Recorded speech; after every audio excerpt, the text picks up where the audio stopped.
Francisco Quesada Rodriguez, qui va s'occuper de l'animation de la table ronde et du débat qui s'en suivra. Francisco, merci d'avoir accepté de prêter main. Bonjour à tous. Moi, c'est un honneur d'être ici avec vous et partager cet après-midi de réflexion autour de l'encyclique Laudato Si. Après avoir écouté la conférence de Monseigneur Marcelo Sanchez Oronto, c'est un moment de réflexion, de dialogue entre nous, parce que on trouve que cette encyclique a une particularité. Et quand j'ai acheté le texte officiel de l'encyclique, la première chose que je cherchais, c'est à qui s'adresse l'encyclique. Et il n'y a pas d'adresse. Normalement, l'encyclique a toute une référence aux évêques, les prêtres, les diacres, et après, les personnes de bonne volonté. Et je trouve que dans cette encyclique, il n'y a pas d'adresse. Mais dans le numéro 3 de l'encyclique, le pape donne quelques avis. Il dit: dans la présente encyclique, je me propose spécialement d'entrer en dialogue avec tout au sujet de notre maison commune. Voilà, c'est le dialogue, surtout ce qui est important pour le pape. C'est un dialogue interdisciplinaire que nous devons faire autour de cette encyclique. Je crois que l'encyclique donne un avis, pas uniquement sur un aspect de la crise écologique, mais il y a un aspect très technique, scientifique, technologique.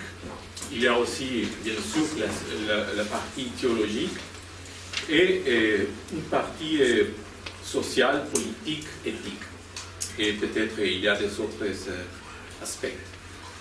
C'est aussi un sujet éthique, philosophique, parce qu'on trouve que aussi les philosophes, à des moments, ont fait des réflexions sur ce sujet de l'écologie. Et par exemple, Hans Jonas, je trouve qu'il y a quelques influences de Hans Jonas dans l'encyclique, quelques paraphrases qu'on peut trouver facilement là-bas. Voilà. Et je voudrais prendre la parole à ceux qui sont nos invités aujourd'hui. D'abord, nous avons la présence du professeur Jean-Pascal Van Ypersel. Après, nous avons la parole de Dominique Gential et Émilie Descouvert. Mais nous allons commencer avec Jean-Pascal Van Ypersel. Il est professeur ici à l'Université catholique de Louvain. Il est docteur en sciences physiques, climatologue, professeur ordinaire à l'université. Il co-dirige le master en sciences et gestion de l'environnement. Après une recherche doctorale menée aux États-Unis, il est spécialisé dans la simulation des changements climatiques à l'aide des modèles et mène des recherches sur l'effet des activités humaines sur le climat et vice-versa, dans une perspective interdisciplinaire. Elle aussi a présenté l'encyclique dans notre édition belge, l'encyclique Laudato Si. Il a présenté, et c'est pour nous alors un honneur de vous écouter ici. Merci beaucoup. Tout l'honneur est pour moi. C'est avec beaucoup d'humilité que je parle aujourd'hui devant Monseigneur Sorondo et vous tous, parce que je ne connais, pour reprendre l'expression utilisée tout à l'heure, qu'une toute petite partie du livre de la nature. Une partie qui porte sur le climat, dont je connais quelques éléments, quelques paragraphes dans d'autres domaines, mais je ne suis ni philosophe ni théologien. Alors, je suis réconforté en cela parce que l'encyclique a presque été écrite par un collègue, puisque le pape a une formation de chimiste, que tout le monde ne connaît pas, en plus d'être bien entendu théologien. Comme Monseigneur Sorondo l'a dit, et c'est tout à fait remarquable, la base de l'encyclique, la base du diagnostic en tout cas qui est fait dans l'encyclique, est dans la science. Et en ce qui concerne la science du climat, très clairement, un des éléments essentiels sur lesquels s'appuie l'encyclique, ce sont les rapports du GIEC. Le GIEC, pour rappel, le groupe d'experts intergouvernemental sur l'évolution du climat, dont j'ai eu l'honneur d'être vice-président pendant 7 ans, a été chargé depuis 25 ans de faire l'évaluation de l'état des connaissances à propos de toutes les dimensions scientifiques, techniques et socio-économiques des changements climatiques, et a publié son 5e rapport en 2014. Et le dernier élément, le dernier volume de ce 5e rapport, le rapport de synthèse, peut être résumé, même s'il s'agit en lui-même d'un résumé d'un rapport qui fait au total à peu près 6000 pages, en 4 points principaux, qui sont en fait tout à fait repris avec d'autres mots, mais bien souvent des mots et des expressions très similaires dans l'encyclique. Le premier, c'est que le climat est bien en train de changer et que cela commence à avoir des effets sur les écosystèmes, mais aussi sur les activités humaines, sur la santé humaine, sur l'accès à l'eau, sur l'environnement d'une manière générale, sur l'habitabilité de bien des régions, et que, deuxième point, on comprend pourquoi le climat change. C'est principalement à cause, Monseigneur Sorondo l'a rappelé tout à l'heure aussi, à cause des activités humaines. Bien sûr, il y a d'autres facteurs qui ont joué dans l'histoire de la Terre, au cours des 4,6 milliards d'années de l'histoire de la Terre, bien sûr, les changements de la position de la Terre sur son orbite, le volcanisme, l'évolution de l'activité solaire, etc., ont tous à un moment donné joué un rôle, mais depuis une 50aine d'années, le facteur dominant est devenu les activités humaines, et en particulier les émissions de gaz à effet de serre qui viennent pour plus de 80% des émissions de CO2 dégagées par la combustion des combustibles fossiles.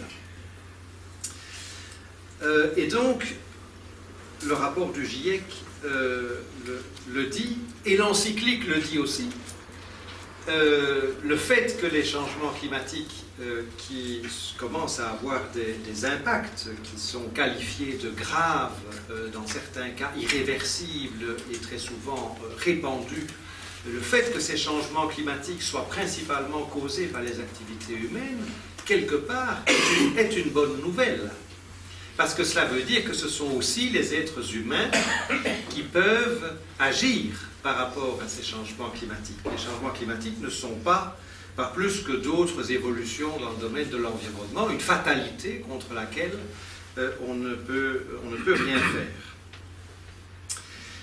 Le troisième message du rapport de synthèse du GIEC est qu'il y a de nombreuses opportunités, justement, pour l'action.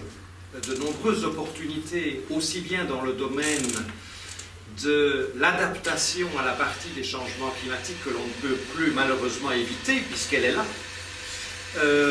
mais aussi dans le domaine de la prévention des changements, de la part des changements climatiques que l'on peut encore éviter par une réduction drastique des émissions de gaz à effet de serre. Et il y a non seulement des opportunités, dit le dernier rapport du GIEC, de trouver des synergies entre les mesures que l'on peut prendre dans le domaine de l'adaptation et dans le domaine de la prévention, par la réduction des émissions, mais aussi dans la recherche d'autres objectifs sociétaux. En particulier, le rapport du GIEC ne les mentionne pas puisqu'il n'avait pas encore été adopté en 2014, mais on peut resituer dans cet esprit-là les 17 objectifs de développement durable qui ont été adoptés, et tout cela n'est pas de l'ordre de la coïncidence, quelques jours à peine après l'adresse du pape à New York à l'Assemblée générale des Nations Unies le 23 septembre, le 22 septembre dernier. Donc il y a des opportunités d'agir. Et pour résumer en une phrase le rapport de synthèse du GIEC, c'est une phrase qui est une citation d'ailleurs, l'humanité a les moyens d'agir à propos des changements climatiques. Donc, ce rapport du GIEC, entre autres, bien sûr, est un des éléments utilisés comme base par le pape dans son encyclique. Mais le GIEC a pour mandat, je l'ai dit, d'évaluer l'état des connaissances, mais en le faisant d'une manière qui est pertinente politiquement, policy relevant, comme on dit en anglais, mais qui doit rester neutre par rapport aux politiques. Le GIEC, autrement dit, ne peut pas faire de jugement de valeur. Le GIEC ne prend pas de position sur le fait qu'il faudrait, par exemple, essayer de limiter la température, l'élévation de la température à un maximum de telle ou telle valeur. Ce n'est pas le GIEC qui a dit 2 degrés ou 1,5 degré maximum. Parce que cela, ça demanderait de faire des jugements de valeur. Parce qu'on sait qu'à 2 degrés, il y a telle élévation du niveau des mers, il y a tel risque d'augmentation des vagues de chaleur, de l'intensité des pluies, etc. À 3 degrés, il y en a plus, à 4 degrés, plus encore, et à 1,5 degré, évidemment, il y en a beaucoup moins. Mais les conséquences différentes sont différentes à différents endroits, sont différentes pour des populations différentes. Le GIEC insiste beaucoup sur le fait, comme Monseigneur Sorondo l'a rappelé tout à l'heure, que les pauvres sont bien souvent les premières victimes des changements climatiques. Mais pour prendre un exemple un petit peu caricatural, si on prend le niveau des mers comme critère pour décider quel niveau il faut prendre comme objectif, si on se trouve en Suisse et que son degré d'empathie n'est pas très grand, peut-être que l'élévation du niveau des mers d'1 mètre ou 2 n'est pas un problème majeur, pas perçu comme un problème majeur.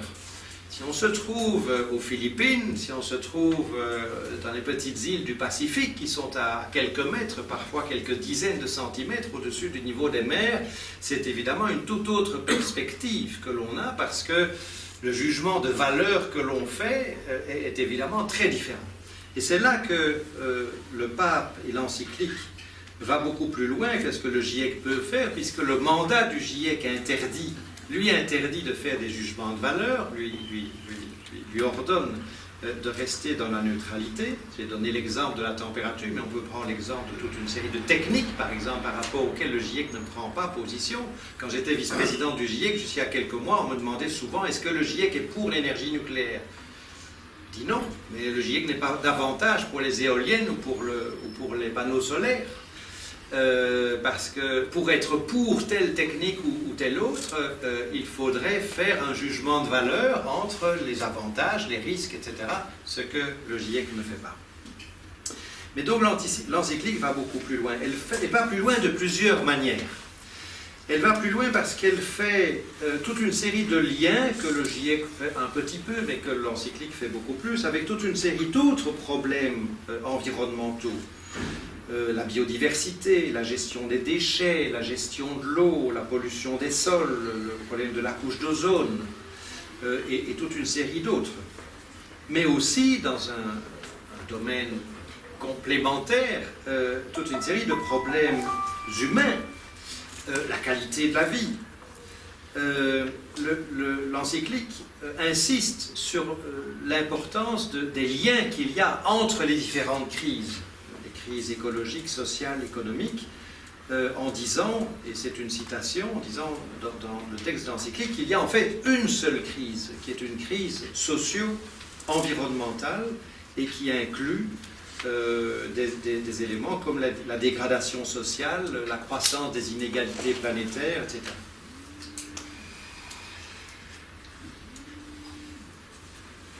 L'encyclique va aussi plus loin que le GIEC en allant à la recherche des fondements et des causes profondes des crises, de la racine humaine de la crise écologique, comme le dit l'encyclique, insistant là aussi sur le fait qu'à partir du moment où il y a une racine humaine identifiée, ça veut dire que les humains peuvent agir pour inverser le cours des choses et que l'avenir n'est donc pas une fatalité, ce qui est important dans l'action.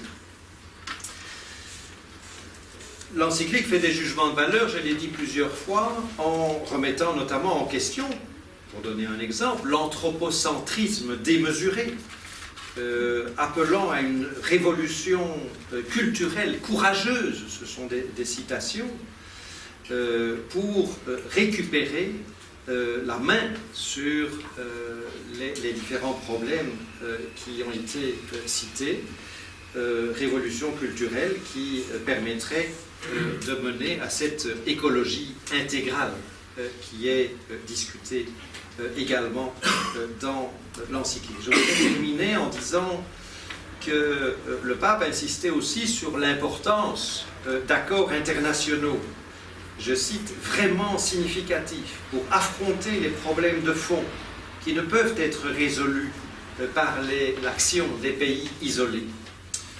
Et ce n'est peut-être pas tout à fait une coïncidence non plus, je n'irai pas jusqu'à prétendre évidemment que c'est l'encyclique qui a conduit au fait qu'il y ait eu un accord à Paris, mais je suis cependant convaincu que l'encyclique a été un élément important à un moment clé dans le mouvement positif qui a conduit à ce qu'il y ait un accord à Paris, même si, comme je l'ai dit plusieurs fois, cet accord est un grand pas dans la bonne direction, mais comme malheureusement souvent dans les conférences internationales, un pas très insuffisant par rapport à ce qui serait nécessaire, vu l'ampleur des enjeux.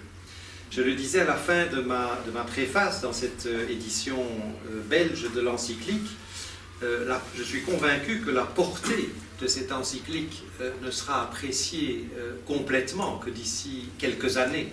Il faudra du recul, mais déjà aujourd'hui, déjà après quelques mois, on peut se rendre compte que cette portée dépasse largement le monde strictement catholique ou chrétien, à parler à des citoyens du monde entier qui ont d'autres philosophies ou d'autres religions, et que cette encyclique est véritablement au bénéfice du bien commun et de toute l'humanité.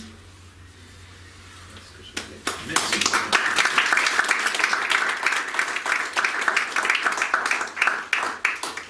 Merci pour cette intervention qui nous a donné un avis aussi différent, une évaluation de l'encyclique, surtout à partir de l'expérience d'un été.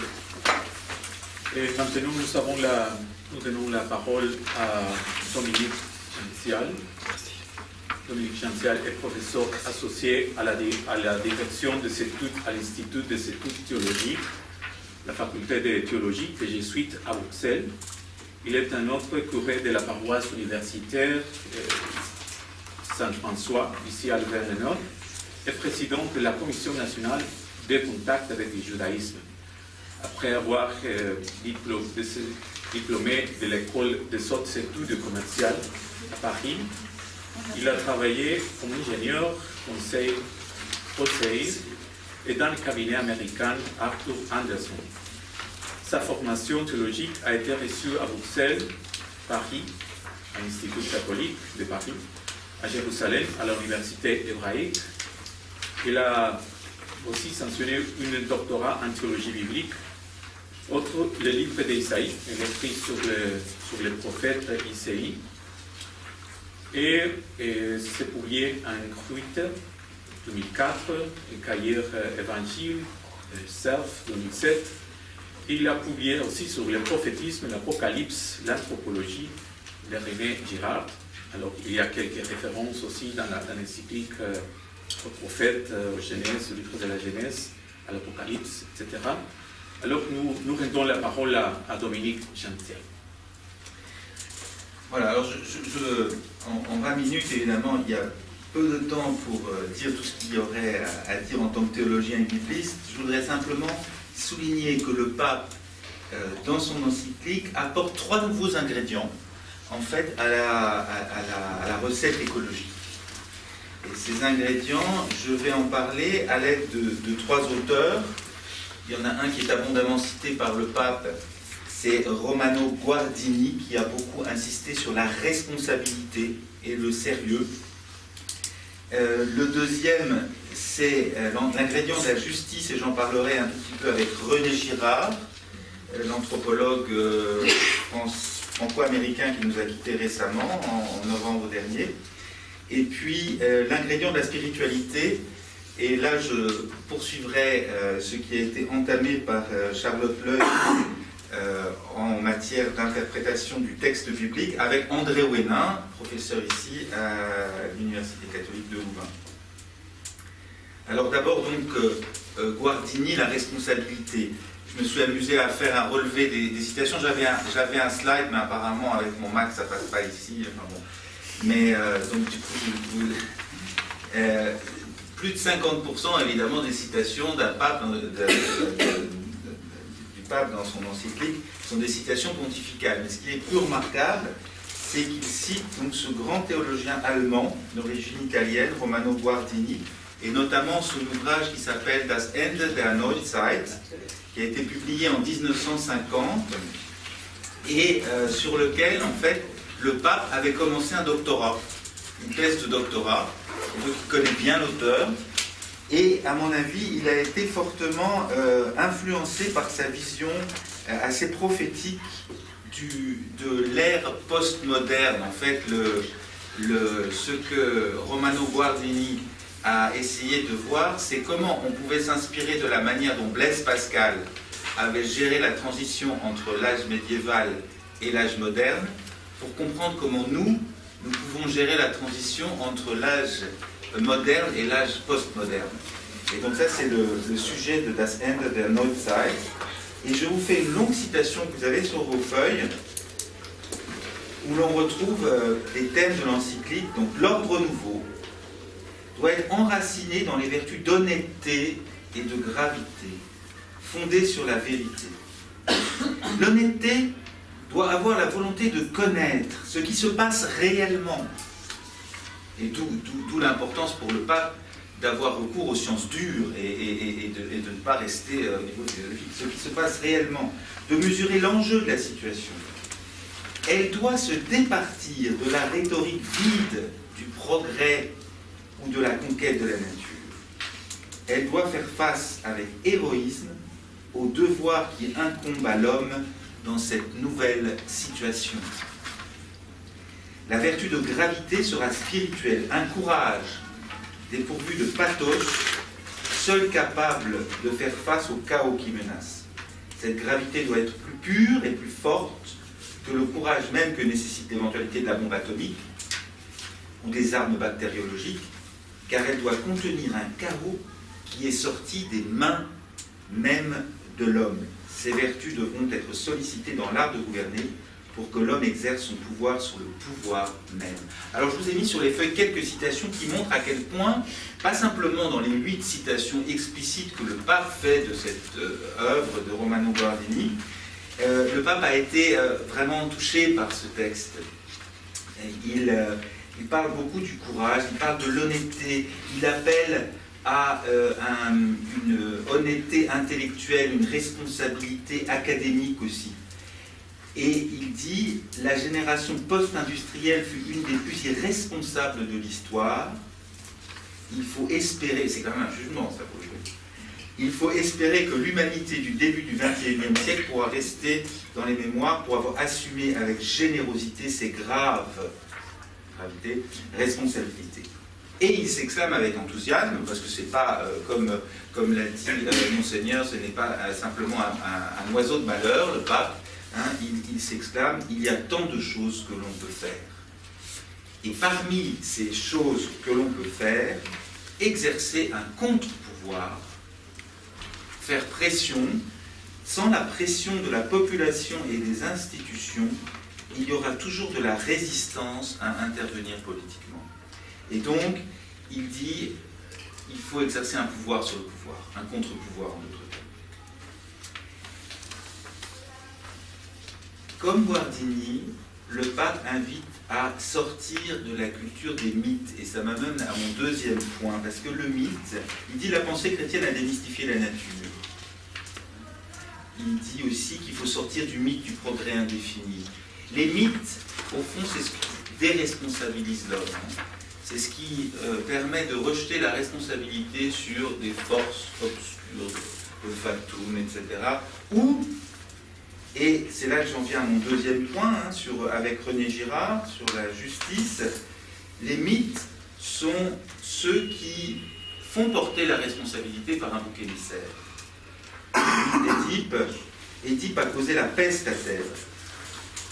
Le propre de la responsabilité, contrairement au mythe, c'est qu'elle reconnaît les conséquences de l'action humaine et notamment ne masque pas l'existence de victimes. Et il faut des prophètes pour cela. Il faut des prophètes qui osent désigner les vraies causes. Le pape le dit, on l'a abondamment rappelé, il ne sert à rien de décrire les symptômes de la crise écologique si nous n'en reconnaissons pas la racine humaine. Alors il y a derrière cela, je pense, le fait qu'on doit rompre avec la théorie libérale qui postule, et le pape le dit explicitement dans l'encyclique, on ne peut admettre une théorie qui dirait que le marché suscite sa propre régulation.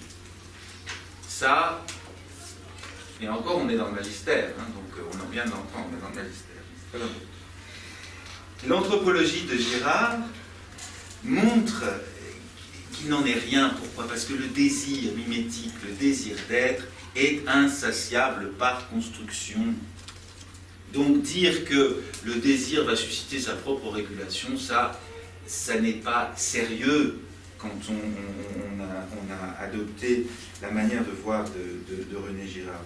Ce qui fait qu'en fait on aboutit à une planète où d'une part il est nécessaire que la publicité investisse la totalité du contenu mental de ceux qui peuvent encore acheter, parce qu'ils sont encore dans l'économie, et que d'autre part on a une deuxième partie de l'humanité qui ne peut plus rien acheter, parce qu'elle est rejetée en dehors du processus de production, parce qu'on vise le bottom line, on vise le profit uniquement. Et je voudrais juste vous donner cette petite citation de Girard, qui date quand même de 2001. La conception rivalitaire que notre exemple impose à la planète entière ne peut pas faire de nous des vainqueurs, sans faire en d'autres lieux d'innombrables vaincus, d'innombrables victimes.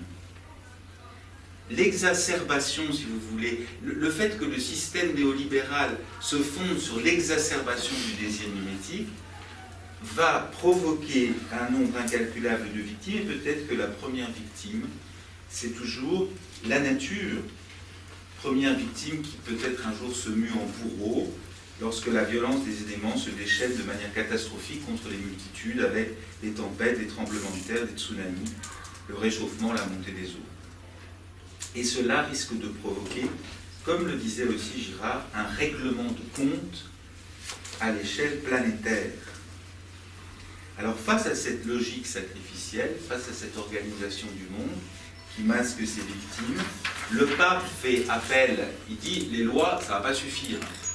Face aux désirs mimétiques, face aux forces les plus obscures, si vous voulez, du fonctionnement humain, vous pouvez faire toutes les lois que vous voudrez, ça ne marchera pas. Il faut un troisième ingrédient. Une fois qu'on a pris sérieusement la mesure de la responsabilité qui est la nôtre, une fois qu'on a réclamé l'exigence de justice par rapport aux victimes, il faut un troisième ingrédient qui est la spiritualité.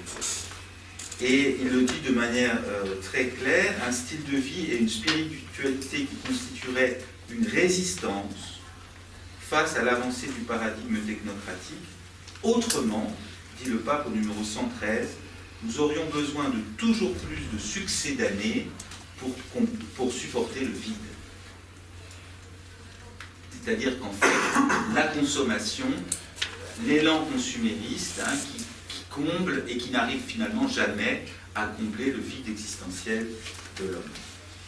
Alors, ça m'amène à mon dernier point. Le pape dit à un moment donné, donc le point sur la spiritualité, il n'est pas facile de développer cette sobriété heureuse si nous excluons Dieu de notre vie et que notre moi prend sa place. Le problème, en ça on est d'accord, enfin en tout cas ici on est d'accord, le problème c'est que pour qu'il y en ait d'autres que nous qui soient d'accord, il faudrait innocenter Dieu. Ne pas l'exclure, ne pas en faire un bouc émissaire. Or, comme Charlotte l'a rappelé, comme Charlotte Leux l'a rappelé dans son intervention, on a un problème avec Dieu. C'est que Dieu est le coupable présumé de la crise écologique. À cause de ses premières paroles, dès qu'il entre en scène dans le livre de la Genèse, Dieu a l'air de dire, a l'air d'inviter l'homme à une maîtrise débridée sur la nature. Emplissez la terre, soumettez-la, maîtrisez le poisson de la mer et le volatile des cieux, et tout vivant rampant sur la terre. C'est Genèse 1, 28. Alors, je ne vais pas vous faire toute une démonstration, mais ce que j'invite à faire, c'est, comme le faisait d'ailleurs Charlotte Leux, c'est de passer par-delà le sens obvi du texte, hein, qui est souvent influencé par nos propres précompréhensions de qui est Dieu, etc.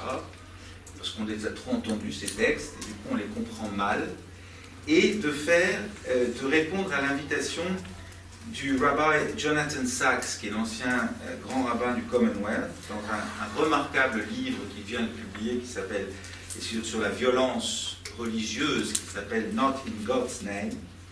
Il dit « What if Genesis is a more profound, multi-level, transformative text than we have taken it to be » C'est-à-dire, est-ce qu'il n'y a pas un sens qui est par-delà le sens obvi de la Genèse? Alors, le pape le dit, hein, il dit on a un problème d'interprétation avec nos textes de base.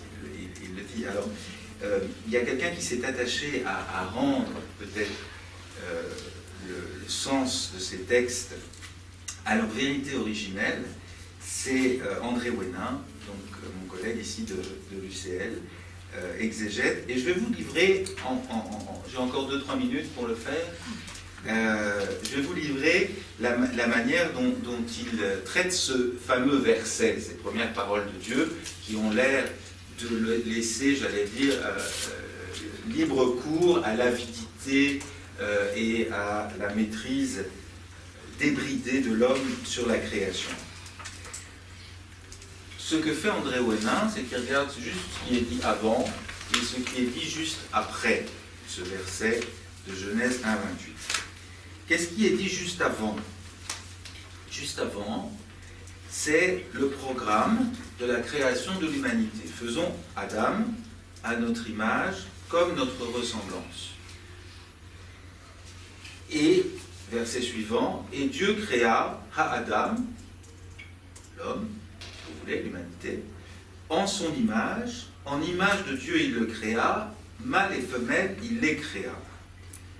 Et à la suite d'autres exégètes, André Ouénin fait remarquer, tiens, et la ressemblance, où est-elle passée? En fait, Marie Balmary dit la même chose, Dieu ne crée pas l'homme, il le crée à moitié. Il fait l'image et il le laisse accomplir la ressemblance. Donc ça, c'est la première idée qu'il faut retenir pour interpréter correctement le verset qui suit, le verset qui est incriminé. Cette ressemblance de Dieu implique non pas que l'homme se fasse à l'image du Dieu qu'il imagine, mais à l'image du Dieu qui se révèle comme celui qui, justement dans ce récit de la création, se limite. Parce que le Dieu de la première page de la Genèse, c'est un Dieu qui à un moment donné s'arrête et contemple. C'est pas un Dieu qui occupe tout l'espace, c'est un Dieu qui laisse être en dehors de lui. C'est ça le Shabbat. Le Shabbat, c'est laisser être en dehors de soi. C'est ça pour Dieu, créer, c'est ça. C'est laisser être en dehors de soi, et c'est vraiment l'image de Dieu qui est donnée et à laquelle l'homme doit atteindre.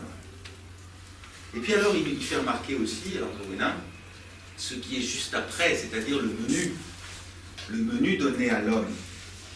Et le menu initial donné à l'homme est végétarien, il faut quand même le souligner. C'est-à-dire que pour l'homme, c'est des céréales et des fruits, du muesli, c'est la satisfaction le matin d'être dans la volonté de Dieu, au moins pendant mon petit déjeuner. Et pour les animaux, c'est les autres végétaux.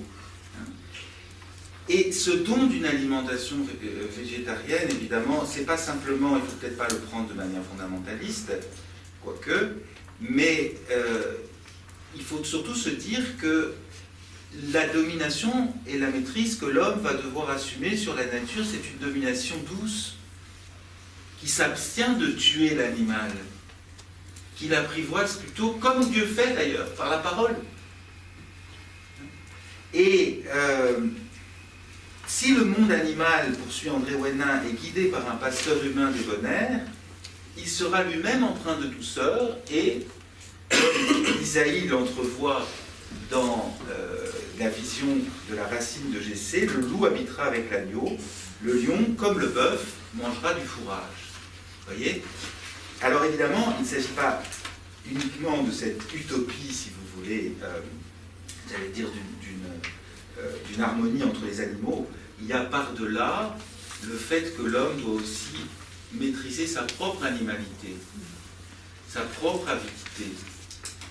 Et que ceux qui s'entre-déchirent, eh bien, c'est les groupes humains, c'est les nations, hein, et qui se conduisent comme des bêtes parfois les unes par rapport aux autres, et que ce texte de la Genèse, clairement, appelle en fait à une douceur, et une douceur qui sera complétée au deuxième chapitre par l'ordre de ne pas manger d'un truc. Allez, on se limite, hein, on apprend à se limiter, et aussi à partager cette parole. Alors, la parole de Dieu. Dieu partage à l'homme cette maîtrise du souffle qu'on appelle la parole. Voilà, alors je conclus simplement en disant que le pape ne craint pas de suggérer que l'éducation environnementale devrait nous disposer à faire ce saut vers le mystère, à partir duquel une éthique écologique acquiert son sens le plus profond. Et le mot que je retiens, c'est éducation, parce que forcément, ça prend un petit peu de temps.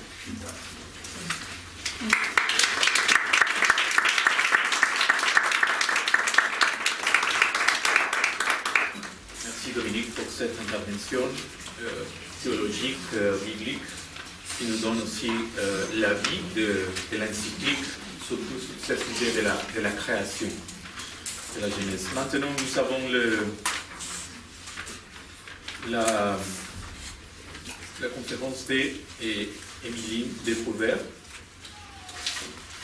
Elle est docteur en sociologie politique.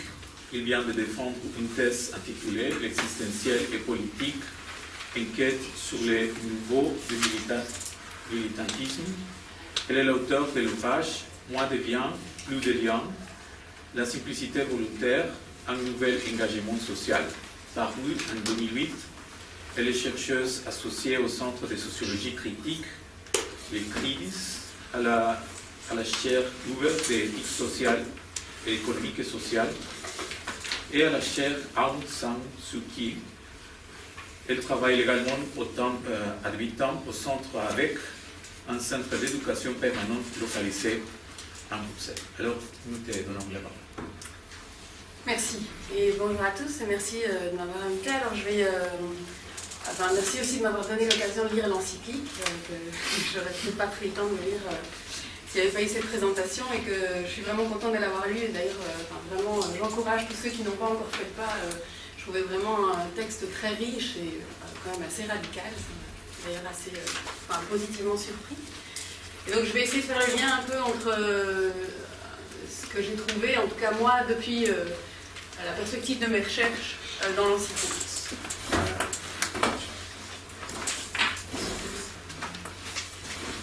C'est branché au bon ordinateur. Oui, ça oui. Mais sinon, c'est pas très important. Sur le bureau, non.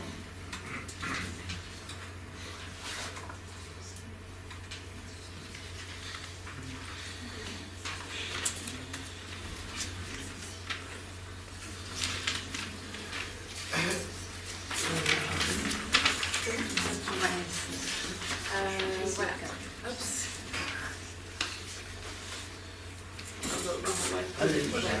Mais de toute façon, c'est un peu trop tôt, mais ne lisez pas encore. J'ai juste mis en fait les citations que je vais utiliser de l'encyclique, comme ça c'est plus facile, mais voilà. Donc avec cette encyclique, donc, le pape François appelle chacun d'entre nous, qu'il se définisse chrétien ou non, à s'engager pour l'écologie. Mais l'appel du pape ne ressemble néanmoins pas vraiment à un appel à une espèce de militantisme révolutionnaire ou à la levée d'une armée qui serait susceptible de combattre les pollueurs.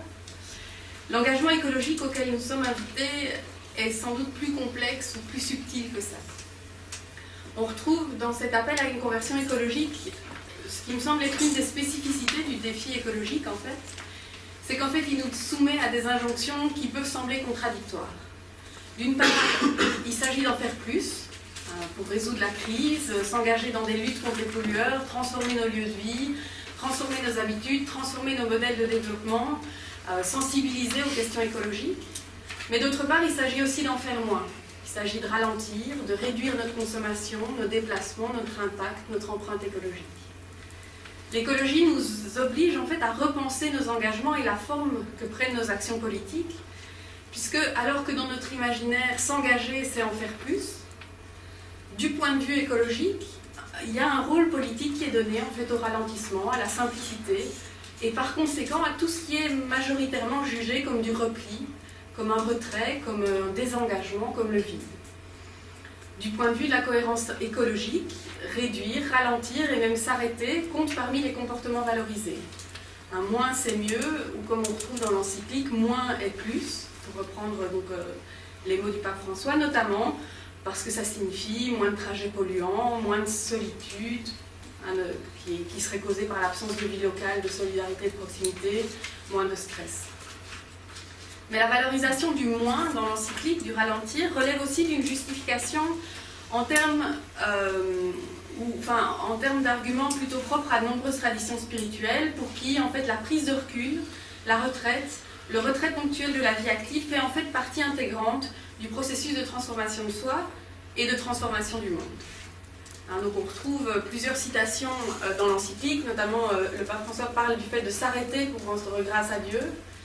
Il dit également que la conversion écologique demande de s'asseoir pour penser et pour discuter avec honnêteté des conditions de vie et de survie d'une société, pour remettre en question les modèles de développement, de production et de consommation.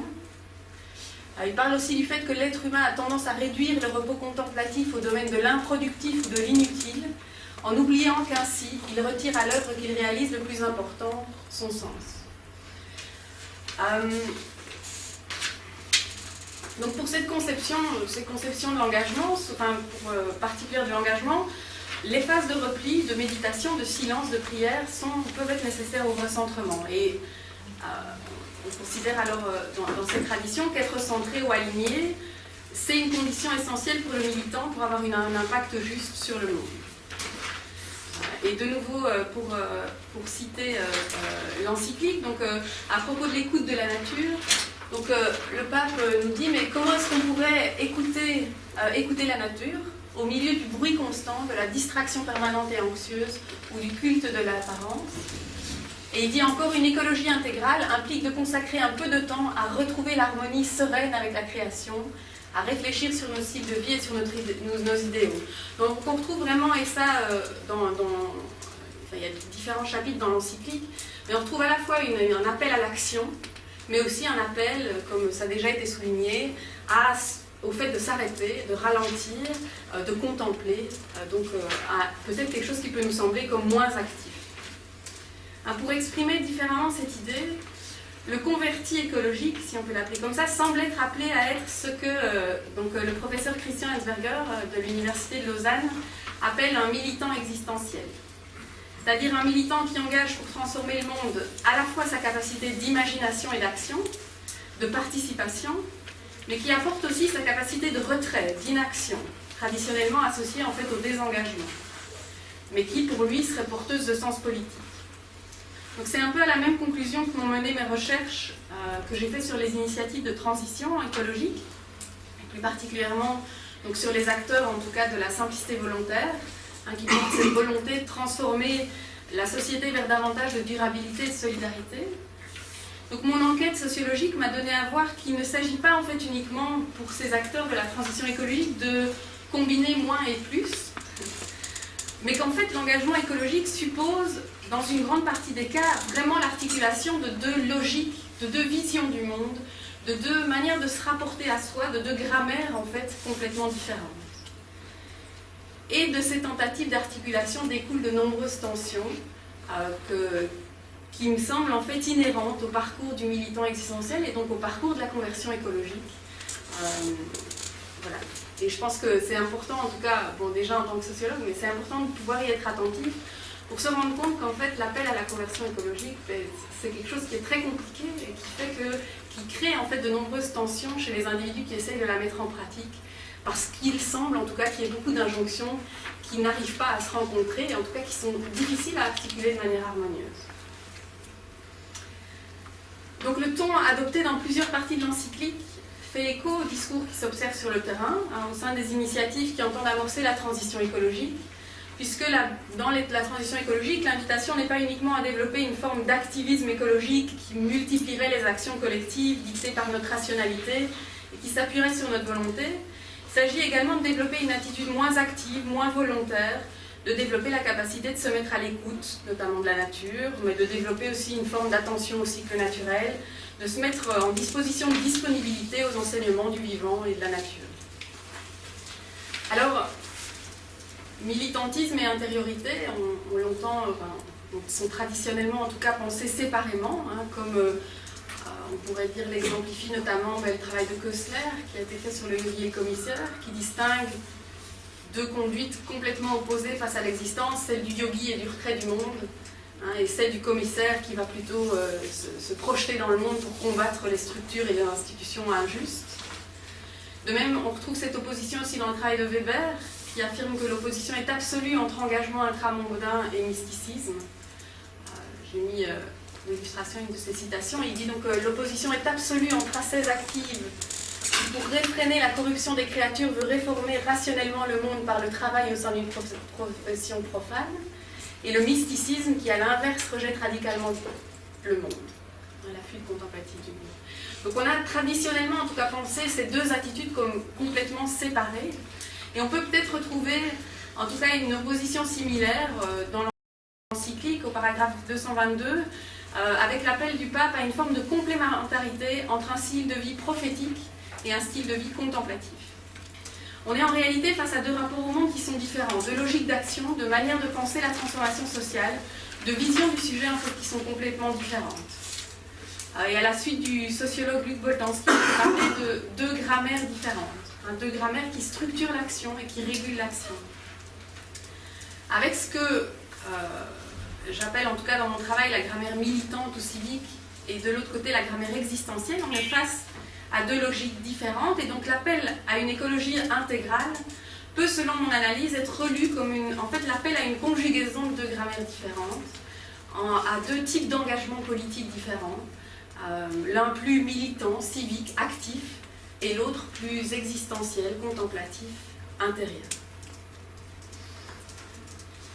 Alors, juste pour poursuivre un tout petit peu là-dessus et pour illustrer, je voulais revenir un tout petit peu sur, parce que je parle de deux logiques différentes, pour décrire un peu la différence entre ces deux logiques d'action. Donc on a d'abord la grammaire plus militante. D'un côté, on a une grammaire qui renvoie à une cité civique, qu'on retrouve dans le travail de Boltanski et Thévenot. Il s'agit de la logique d'action qui va valoriser l'action volontaire, qui reflète l'intérêt général. Donc, dans ce qu'on pourrait appeler la grammaire militante, on consacre l'action collective comme le lieu où réside le pouvoir humain de transformation sociale. La liberté humaine s'exprime alors uniquement dans l'action, à l'extérieur de l'humain, ou à sa périphérie, dans ses œuvres, dans ses réalisations. Et dans cette conception du sujet, il existe peu ou pas de place pour l'intériorité, les émotions, l'âme. L'être humain n'est pas conçu comme disposant d'aptitude à se changer lui-même pour agir. Il n'est pas vu comme pouvant agir sur ses émotions, développer son intuition, mais il est par contre vu comme capable de se contraindre pour adopter des comportements nécessaires à un projet collectif, capable de taire ses émotions, de faire abstraction de tout élément personnel susceptible de freiner son action. Alors, on peut dire que d'une certaine manière, on retrouve un appel plus à une grammaire de type militante dans le chapitre 5 de l'encyclique, où on parle plus des défis politiques, en fait, du défi écologique. De l'autre côté, on a une grammaire que, pour les besoins de mon propre travail, j'appelle appeler grammaire existentielle, et qu'on retrouve plutôt dans la description de la cité inspirée dans le travail de Boltanski et Thévenot. Donc plutôt que volonté, ici on parle d'acceptation, d'abandon, de lâcher prise. Être libre, selon cette logique, c'est s'être libéré de ses peurs, de ses entraves intérieures. Et quant à la capacité d'agir directement sur la société et ses institutions, elle est souvent alors conçue comme extrêmement limitée, voire inexistante. Et on pense alors que c'est le travail sur l'intériorité qui est désigné comme l'action prioritaire, parce que lui seul permet la transformation sociale. Donc on voit vraiment la différence entre ces deux logiques, puisque dans cette logique-ci, le sujet est capable, même par l'invisible et l'immatériel, de changer le cours des choses. Pour s'insérer dans un mouvement collectif, par cette grammaire existentielle, ce n'est pas l'association qui va être majoritairement valorisée, mais plutôt l'interdépendance, l'appartenance à une commune humanité, à une planète partagée. Alors pourquoi mettre en lumière ces deux logiques? Parce qu'une fois qu'elles sont mises en lumière, on se rend compte que la forme particulière d'engagement qui sous-tend la conversion écologique, s'apparente davantage à un défi, en fait, à une sorte d'utopie, qu'à quelque chose qui va de soi.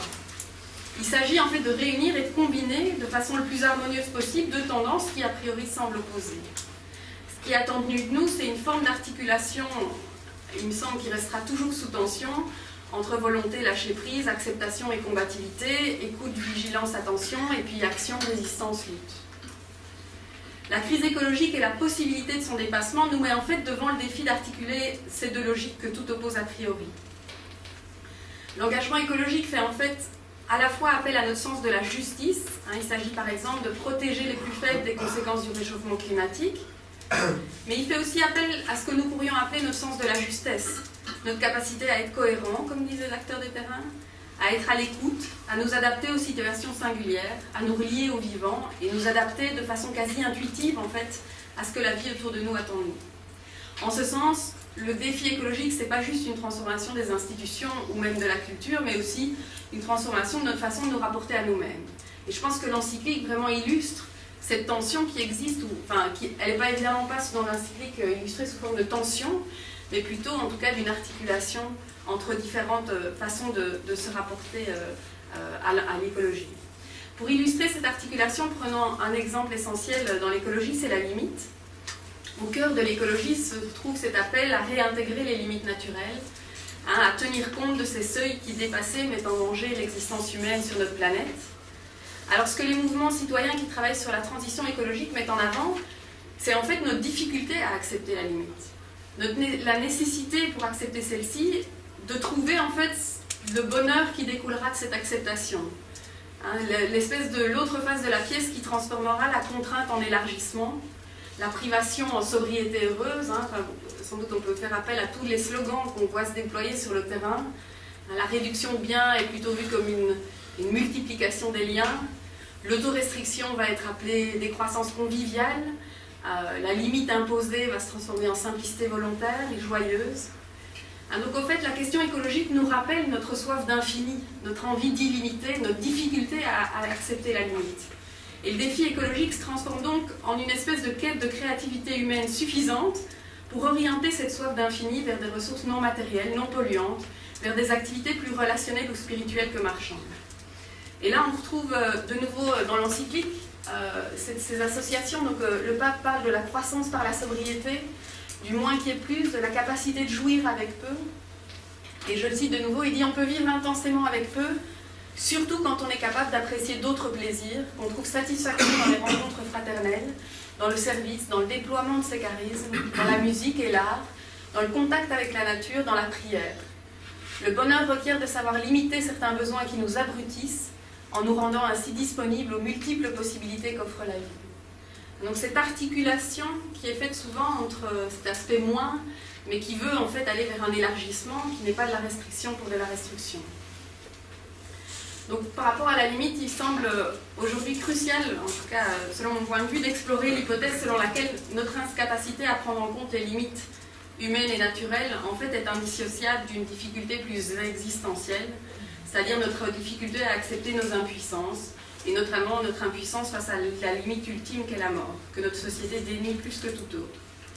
Donc c'est notre rapport à une constellation d'éléments inévitables de la vie humaine, la finitude, la vulnérabilité, la maladie, la fragilité, qui doit en fait être impérativement questionné en vue d'une conversion écologique. Pour penser l'émancipation face à un modèle de développement qui cause aujourd'hui des dommages irréparables à l'écosystème, nos recherches doivent pouvoir penser de façon interdépendante le fonctionnement de nos subjectivités, de nos institutions, de notre culture moderne et du système capitaliste. L'encyclique nous mène vraiment dans cette direction. Il me semble que Charlotte a pu le montrer dans le tableau en différentes strates, que vraiment il y a une articulation dans la cyclique entre différents niveaux, mais aussi entre différents types d'actions à mener, différentes conceptions de qu'est-ce que peut être un engagement politique, ou en tout cas un engagement écologique. Et on peut vraiment voir dans l'articulation entre chapitres 5 et 6 ces différents types d'actions qui sont demandées de nous. Et plus que tout, il nous faut aussi sortir d'une vision simpliste du sujet qui poserait ses choix à partir de sa seule rationalité. Le capitalisme ou alors le paradigme technologique ou consumérisme dont parle le pape François plonge ses racines en fait dans ce fond angoissé du sujet sur lequel le sociologue Max Weber attirait déjà notre attention il y a un siècle. Le capitalisme nous vend une existence dépourvue de limites, une vie où grâce à la consommation et la technique, la souffrance, la maladie, la fragilité pourraient trouver un exutoire. Il nous fait miroiter une vie où l'indépendance est possible, les contraintes posées par le corps, l'enfance, la vieillesse, la nature pourraient être déléguées ou oubliées grâce à un pouvoir d'achat toujours potentiellement accessible à tous ceux qui participent au système. L'ampleur des crises écologiques, sociales et économiques que nous traversons aujourd'hui constitue vraiment un signal d'alarme. C'est que, d'une certaine manière aussi, la stratégie existentielle de négation de la limite ne peut continuer à être de cette manière valorisée et adoptée. Si le système perdure, c'est entre autres parce qu'il nous propose cet itinéraire vers la fin de la souffrance et de la dépendance. Et donc il me semble que toute proposition qui voudrait concurrencer la proposition capitaliste doit être capable, si elle veut mobiliser largement, de fournir un itinéraire alternatif, de contenir des éléments d'apaisement face à l'angoisse que suscite la finitude et la vulnérabilité, mais aussi des éléments d'ouverture pour répondre à cette aspiration à l'illimité, à la signifiance cosmique dont parle Becker. Et en ça, je pense que c'est aussi l'intérêt de l'encyclique, c'est vraiment de lier cet appel à une conversion écologique aussi à une recherche de sens, à quelque chose d'une réouverture à une dimension plus profonde de l'existence. Le seul appel à la bonne volonté et aux justifications rationnelles des choix à poser ne suffit pas quand il s'agit d'écologie. L'unique option alternative au capitalisme ne peut résider, il me semble, dans un espèce d'héroïsme tragique, dans une conscience lucide de notre finitude, de la finitude de la planète, et dans une espèce d'acceptation, dans le développement juste d'une force de caractère qui permettrait de sublimer l'angoisse. Aussi, donc afin de construire des propositions solides, les voies alternatives ne peuvent opposer que l'unique renoncement à la logique du toujours plus. Donc la voie de la sortie de la crise écologique, si elle se veut intégrale, devra nous mobiliser sur cette corde un peu tendue entre engagement civique et transformation personnelle, entre acceptation des limites et quête d'une abondance relationnelle et spirituelle. À ce titre, vraiment, il me semble que le qualificatif d'intégral qui est repris dans l'encyclique est vraiment important et révèle l'étendue du défi en fait, qui s'ouvre à nous. Là, je recite le pape François qui dit « Nous sommes appelés à inclure dans notre agir une dimension réceptive et gratuite qui est différente d'une simple inactivité. Il s'agit d'une autre manière d'agir qui fait partie de notre essence. » Donc il y a vraiment un appel à transformer beaucoup plus que juste nos pratiques, qu'elles deviennent écologiques. Et pour terminer, j'aimerais revenir sur un sujet évidemment qui me tient à cœur, c'est l'urgence de transformer notre rapport à l'engagement politique.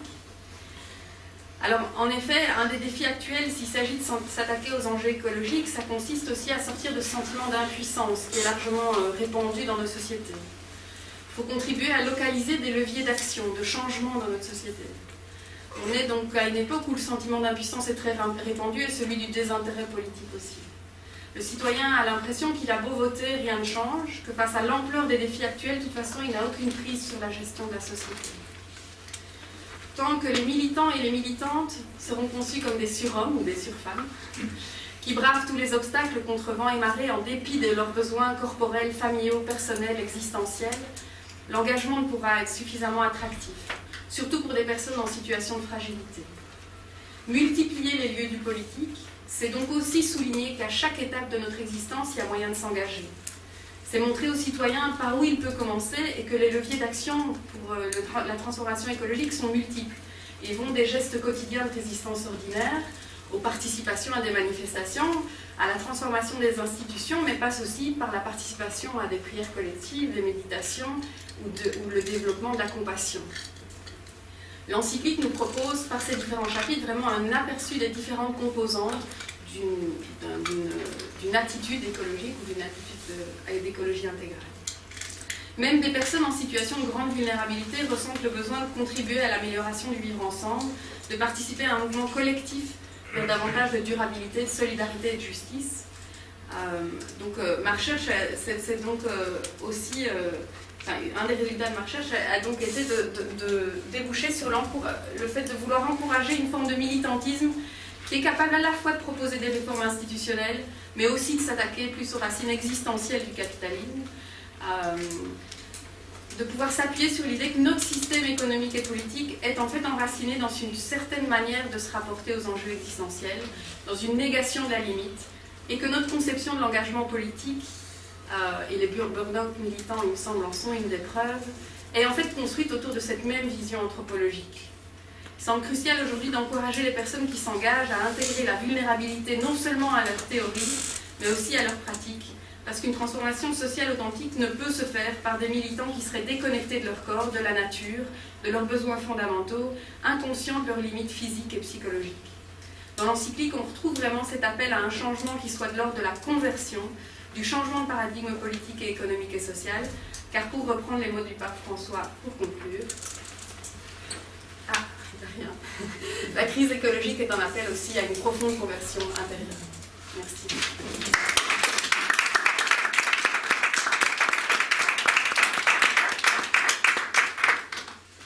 Merci Emeline pour votre participation. Normalement, les encycliques ont une méthode d'analyse, c'est voir, agir, voir, juger, agir. Nous avons dans cette table cette perspective, une perspective pour voir la réalité, une perspective pour juger la réalité et après pour agir. Et pas seulement agir, mais pour contempler la nature, la réalité. Nous appelons maintenant Monseigneur à la table parce que nous avons quelques minutes pour les débats, pour la discussion. Alors la parole, c'est à vous. Si vous avez quelques demandes, quelques commentaires prêts. Oui. Je me demande si finalement le lieu commun de toutes nos discussions n'est pas le rapport conflictuel qu'il y a en nous entre le moi et le nous, c'est-à-dire entre notre tendance à l'individualisme, à se préserver soi-même dans son égotisme, ou au contraire être capable d'aller vers l'autre, l'aimer et partager avec lui, et donc, comme le dit si bien Emeline, parvenir à transcender cette angoisse qu'il y a, est-ce que je me sauve moi-même ou est-ce que nous nous sauvons ensemble? Et je crois que c'est le cœur du problème que Freud avait d'ailleurs très bien décrit lui-même aussi.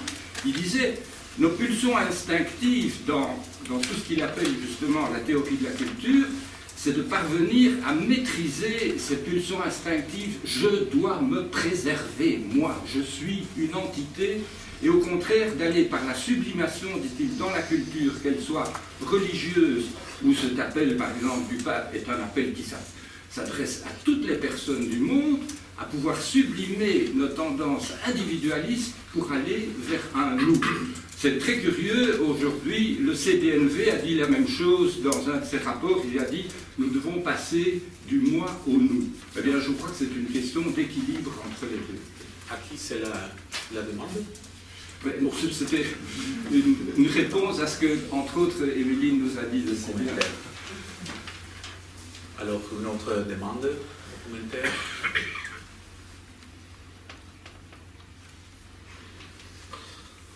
Oui. Oui, je voudrais poser une question à Monseigneur Serondo à propos d'une clarification sur ce que vous entendez par magistère. Parce que si on regarde les scientifiques, on peut finalement les classer en trois catégories. Il y a ceux qui sont totalement sceptiques, qui considèrent que le réchauffement climatique n'est lié que à une évolution tout à fait normale du climat. il y a ceux qui disent que c'est lié à l'activité humaine, et puis alors il y a ceux qui vont beaucoup plus loin, comme par exemple le rapport de 2009 du Fonds des Nations Unies pour la population, qui dit que c'est l'accroissement de la population qui est la cause du réchauffement climatique. Et donc, il faut agir pour freiner l'accroissement de la population. Alors, au niveau du magistère, comment se fait-il finalement que dans le magistère, on ait choisi une théorie scientifique par rapport à deux autres théories scientifiques? Puisque dans la dernière théorie scientifique, il y a par exemple comme membre de l'Académie pontificale des sciences, membre décédé, le professeur Ruduff, qui dans son livre Génétique du péché originel dit clairement que c'est l'accroissement de la population qui est le danger. Alors je pose la question au niveau du magistère. Merci.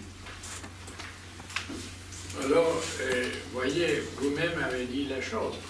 C'est-à-dire, le pape ne dit pas ce que dit le professeur Dedouve, que je l'ai connu bien, c'est devenu mon ami.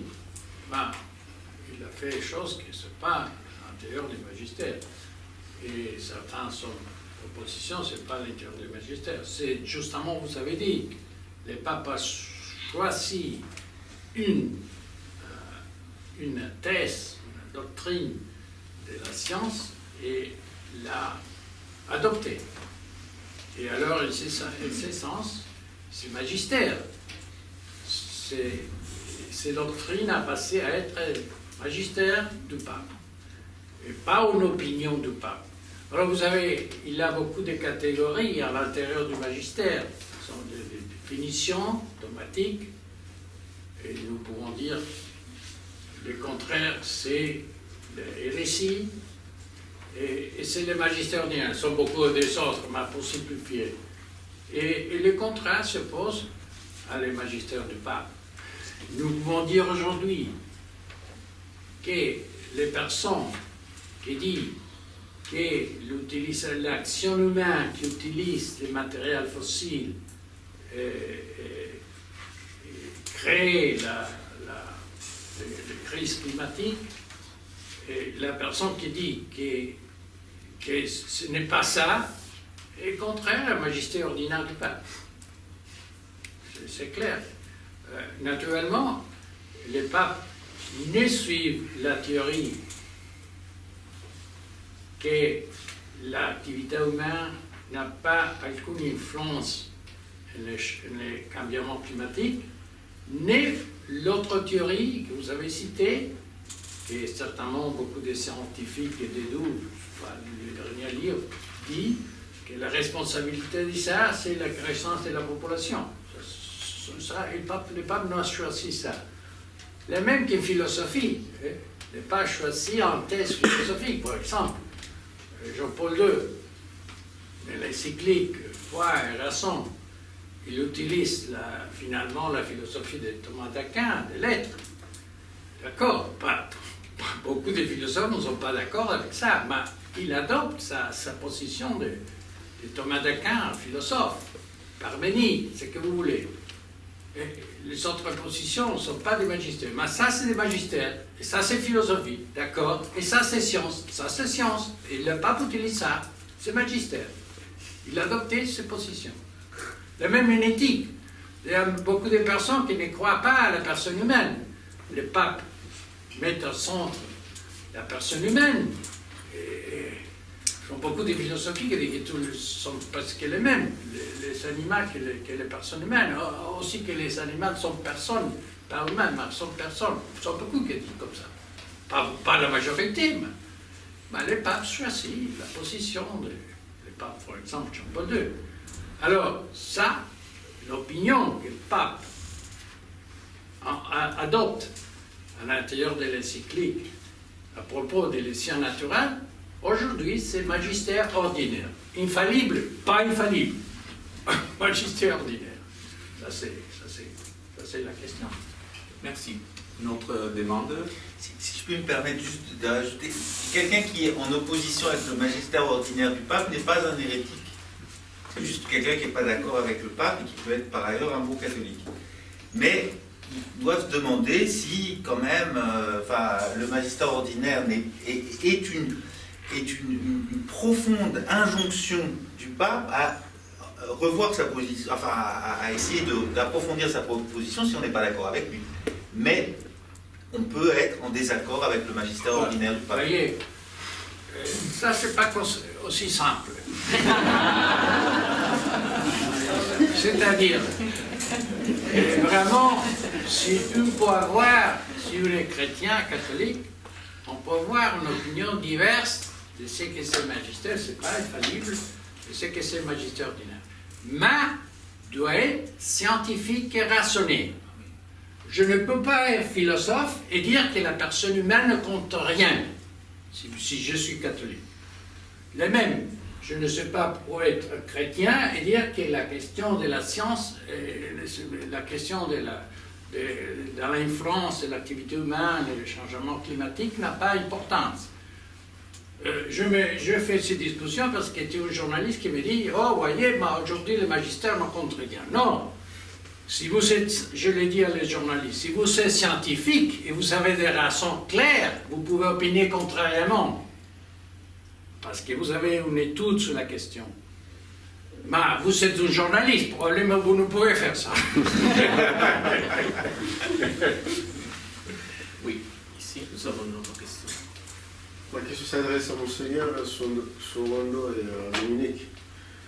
Monseigneur, vous aviez insisté sur le fait, en répondant à la question de monsieur, je m'excuse, que les pauvres peuvent se réjouir de leur état par le fait qu'ils hériteront la terre. Ah, ça m'avait un peu choqué.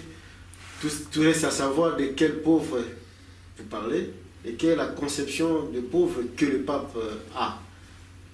Autrement dit, est-ce qu'il ne serait pas utile de restituer ces versets bibliques et de Matthieu dans son contexte pour donner le sens qu'il lui faut?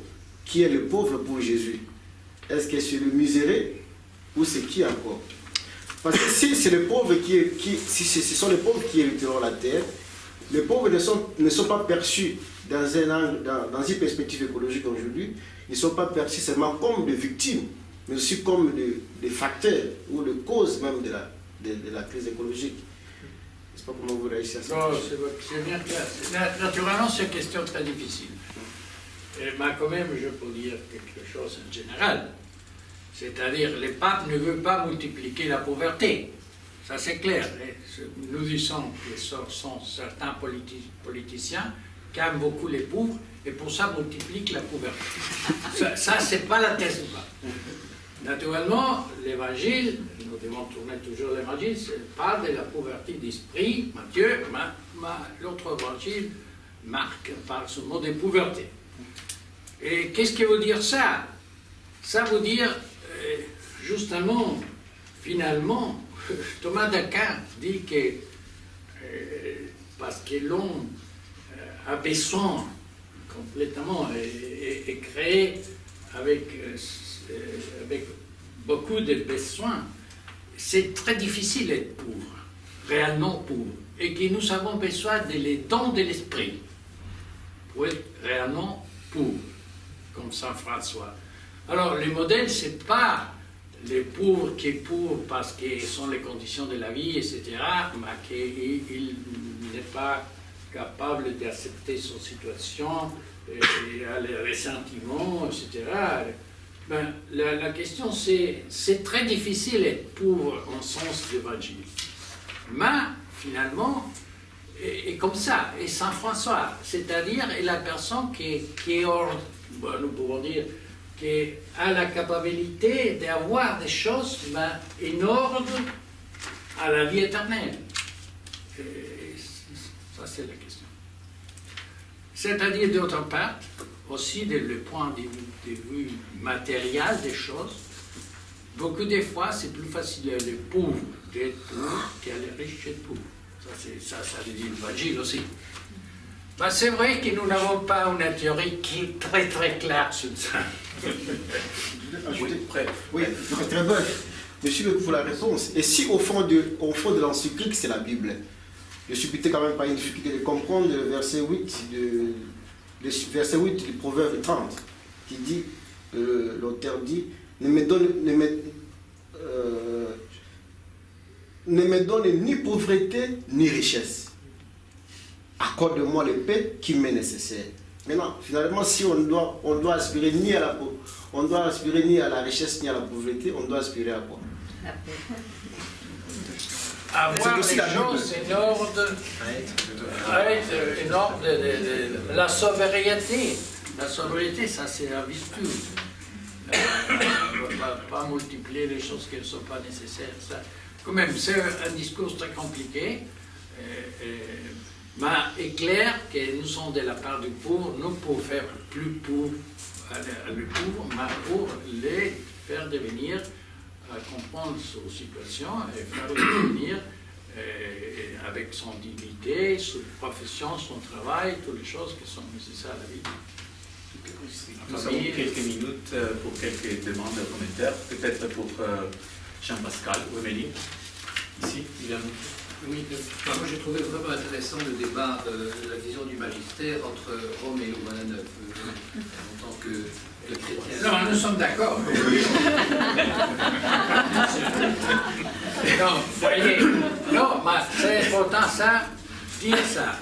Par exemple, au synode, c'est la même discussion, le journaliste m'a dit, un autre journaliste m'a dit, bah voyez, si le pape dit, avec le synode, pour le moment, le débat, bah, c'est les conséquences des dernières synodes avec la question des divorcés, que c'est très, très important le discernement pour connaître la situation de chacun, etc. Parce que finalement, aussi, c'est une autre chose de Saint Thomas d'Aquin.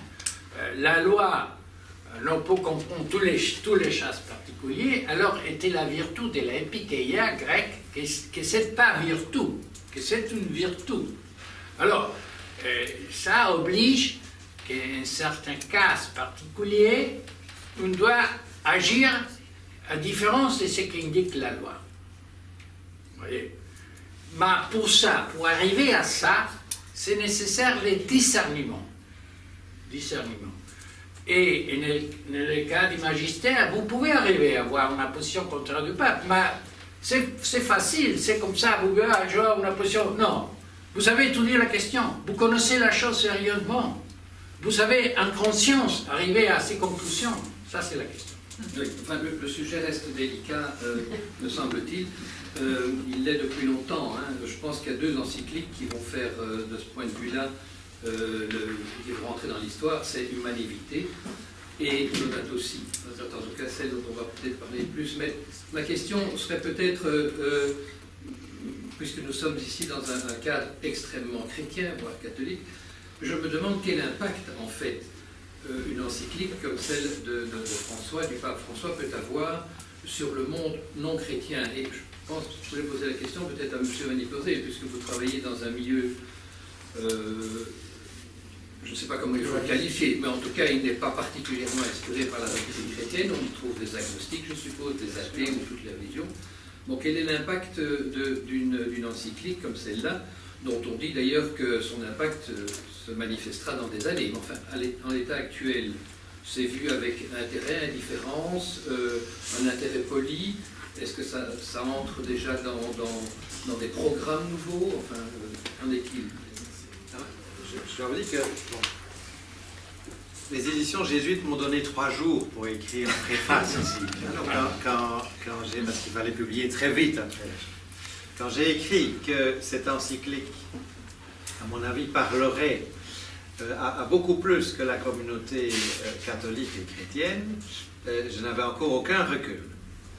Depuis ce moment-là, je peux vous dire que j'ai rencontré des dizaines de collègues dans le monde, dont un certain nombre sont effectivement agnostiques ou athées, et voire dans certains cas anti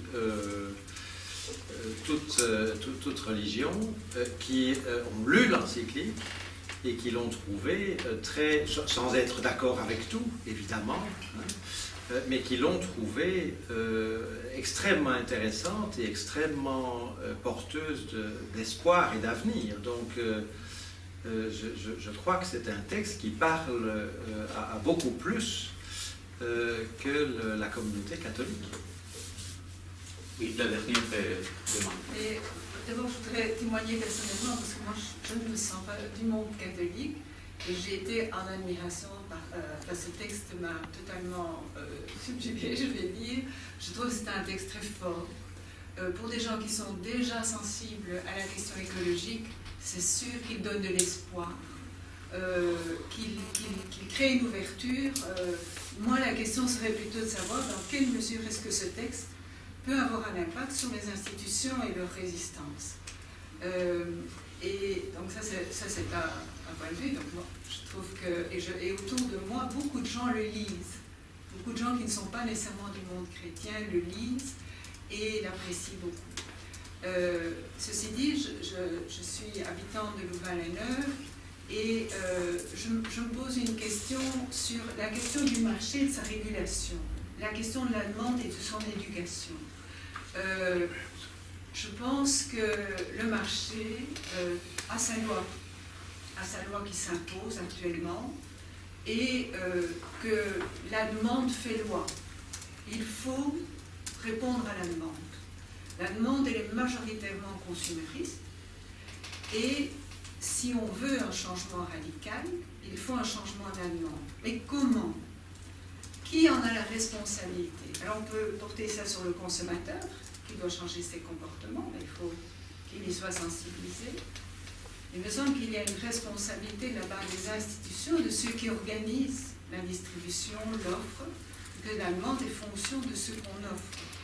Et donc il m'apparaît important que, et nous sommes une série d'habitants ici, avoir lancé un appel aux autorités universitaires qui n'ont peut-être pas tout à fait bien aperçu, mais il nous semble qu'une université, une ville universitaire, où l'université est propriétaire du foncier, pourrait avoir un rôle beaucoup plus offensif pour mettre en évidence dans la ville, pour mettre en œuvre dans la ville les changements qui sont nécessaires pour démontrer les possibles, pour faire connaître, je ne sais pas moi, déjà les produits à base de matières premières renouvelables ou recyclées, les énergies alternatives, les circuits courts, les commerces de proximité, plutôt que de soutenir le développement d'une extension d'un centre commercial qui, par nature, devra faire appel pour être rentable aux grandes surfaces, aux grandes chaînes internationales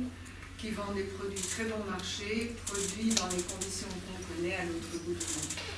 Donc moi, ma question, c'est de savoir, c'est de voir, parce que c'est plus, voilà, le vide est créé, la limite est mise, comment l'encyclique va influer sur les comportements institutionnels et sur les comportements économiques. Aurélie? Non, je passe la parole. C'est une question pour oui, tout le monde, je sais quoi. C'est la responsabilité de nous. Mais je ne sais pas, nous avons le temps. Pour répondre? Oui. Une question comme ça, on ne va pas la laisser en suspens.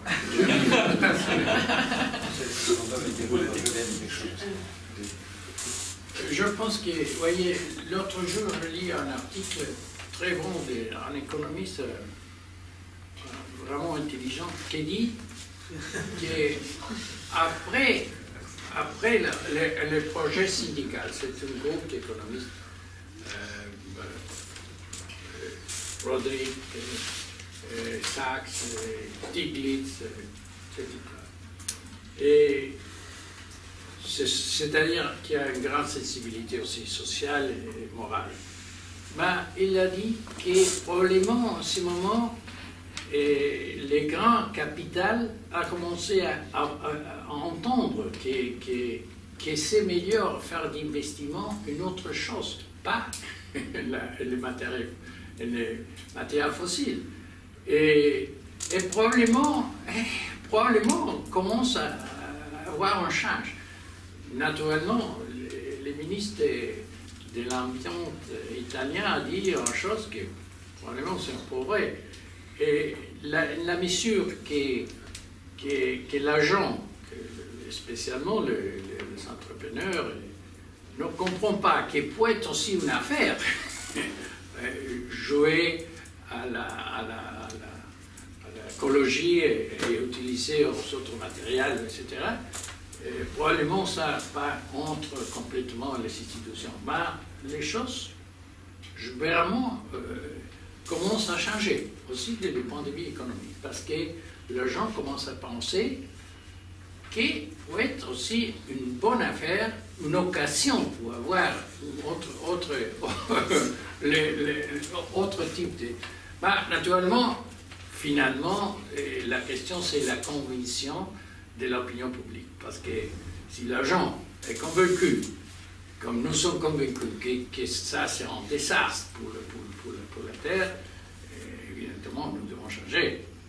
Et alors ça c'est la chose fondamentale, travailler avec l'opinion publique et avec l'opinion publique. Pascal, vous voulez ajouter quelque chose? Je crois qu'il n'y a pas grand-chose à ajouter après ce que Monseigneur Sorondo dit. Moi, je suis convaincu qu'effectivement, comme l'encyclique le recommande, d'ailleurs, il faut prendre du recul et nous devons tous nous demander, là où nous sommes, que ce soit comme citoyens, comme ce soit comme institution, entreprise, quel que soit le type d'institution, quelle contribution nous pouvons avoir dans le contexte de la crise socio-environnementale évoquée par l'encyclique, sans avoir de tabou. Donc c'est valable aussi bien pour l'UCL que pour la ville de Louvain-la-Neuve, que pour nos activités quotidiennes. C'est valable aussi pour le Vatican. Hein. Je n'ai pas de difficulté à dire ici devant Monseigneur Sorondo que j'ai participé il y a quelques années à un rapport qui était demandé par les évêques européens sur les changements climatiques et que nous interpellions dans ce rapport qui est toujours sur le site web de la Comessé, nous interpellions à l'époque le Vatican et nous demandions en 2008 à quand une encyclique sur la question de l'environnement et des changements climatiques, à quand des panneaux solaires sur le toit du Vatican. Eh bien les panneaux solaires ils sont là sur le toit du Vatican depuis, et l'encyclique est là aussi, et peut-être que d'autres institutions catholiques écouteront l'encyclique aussi. C'est différent, mais c'est comme la question du tabac, comme la question de l'alcoolisme, tout ça, à la fin, on commence à comprendre que le tabac, c'est pas bon. Non? Si je peux, juste une chose, c'est que je crois qu'effectivement, au niveau des investisseurs, on peut voir des évolutions, mais il y a tout un courant qu'on appelle greenwasher, c'est-à-dire il y a des opportunités de subventions, de financement, etc., sur lesquelles les investisseurs vont surfer, ne fût-ce que pour leur image de marque, et faire valoir qu'ils font un peu d'écologie, qu'ils mettent quelques panneaux solaires, des choses comme ça. La grande question, c'est d'avoir des réellement nouveaux investisseurs verts, c'est-à-dire des gens qui misent sur ce qui va être bon pour la planète, réduction de l'empreinte écologique, etc.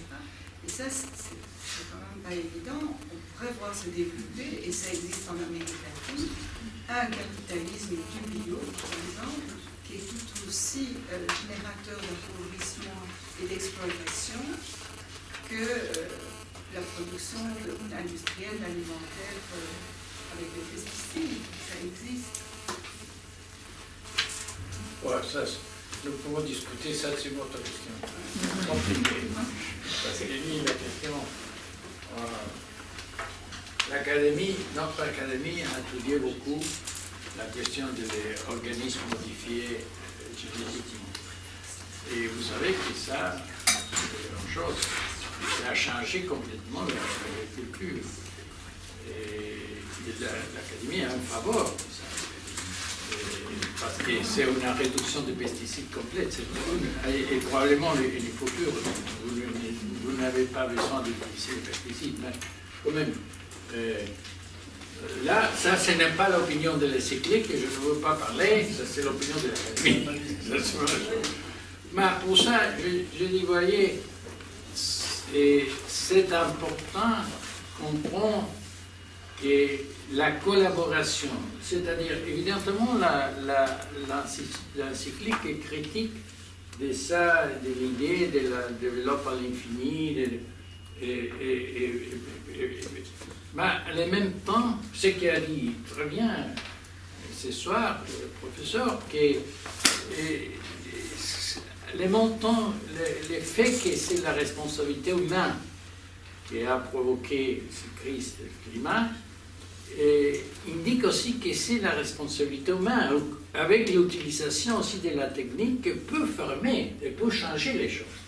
Alors ça, c'est important parce que c'est pas tourner à l'homme primitif. Non, c'est tourner à la responsabilité et à utiliser l'instrument technique en faveur de la nature, le développement sustentable, c'est ça. Merci beaucoup. Et nous remercions les intervenants de cet après-midi pour cet extraordinaire point de vue sur l'encyclique Laudato Si.